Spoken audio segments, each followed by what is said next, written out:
Question है चुंबकीय बल रेखाएं के गुणों को लिखें। चुंबकीय बल रेखाएं के गुणों को लिखें। तो चुंबकीय बल रेखाएं के निम्न गुण हैं। चुंबकीय बल रेखाएं के निम्न गुण हैं। पहला, चुंबकीय बल रेखाएं वक्र लूप बनाती है। वक्र लूप मतलब गोल लूप बनाती है। वक्र यानी डॉट डॉट डॉट से ऐसे भी हम लोग इसको गोल भी कर सकते हैं। जैसे वक्र लूप बनाती है कि मतलब यहाँ से ये dot dot dot dot dot वक्र लूप बनाती है। चुंबकीय बल रेखाएं वक्र लूप बनाती है। यदि चुंबकीय क्षेत्र एक समान हो तो चुंबकीय बल रेखाएं एक दूसरे के समांतर होती है। यदि चुंबकीय क्षेत्र एक समान हो, देखिए तीनों एक समान है तो एक दूसरे के समांतर होती है। ये एक इसके समांतर है, ये इसके समांतर, ये इसके समांतर है। तीसरा गुण है, यदि चुंबकीय क्षेत्र असमान हो तो चुंबकीय बल रेखाएं एक दूसरे के समांतर होती है।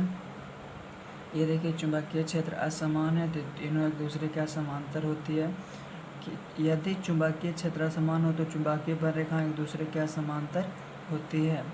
यानी कि तीनों असमान है तो चुंबकीय क्षेत्र भी एक दूसरे के, चुंबकीय बल रेखाएं भी एक दूसरे के समांतर होती है। दो चुंबकीय बल रेखाएं एक दूसरे को कभी प्रतिच्छेद नहीं करती है, क्योंकि अगर प्रतिच्छेद करेगी तो एक ही बिंदु पर दो चुंबकीय क्षेत्र की दिशा होगा जो कभी संभव नहीं है। दो चुंबकीय बल रेखाएं अगर एक दूसरे को प्रतिच्छेद करेगी तो एक ही बिंदु पर चुंबकीय क्षेत्र की दिशा दो होगी, एक इधर हो जाएगा, एक इधर हो जाएगा, इसलिए ये संभव नहीं है। दो चुंबकीय बल रेखाएं एक दूसरे को कभी प्रतिच्छेद नहीं करती है।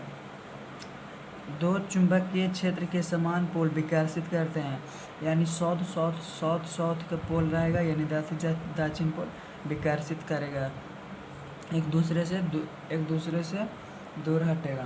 तथा तो चुंबक के असमान पोल एक दूसरे को आकर्षित करते हैं। नॉर्थ और साउथ पोल एक दूसरे में अट्रैक्टिव होते हैं। नॉर्थ और साउथ पोल एक दूसरे के अट्रैक्टिव होते हैं। चुंबक का शक्ति सबसे ज़्यादा उसके ध्रुव के पास होता है, पोल के पास। चुंबक का शक्ति सबसे ज़्यादा उसके पोल के पास होता है। जैसे मान लीजिए चुंबक है, ये हो गया नॉर्थ एंड ये साउथ, तो इसके सबसे ज़्यादा ये जो नॉर्थ पोल होगा उसके पास इसका सबसे ज़्यादा उसका शक्ति होता है, नॉर्थ पोल या साउथ पोल। अब चुंबक का शक्ति सबसे कम मध्य बिंदु पर होता है। चुंबक का शक्ति सबसे कम मध्य बिंदु पर होता है। चुंबक का शक्ति सबसे कम मध्य बिंदु पर होता है।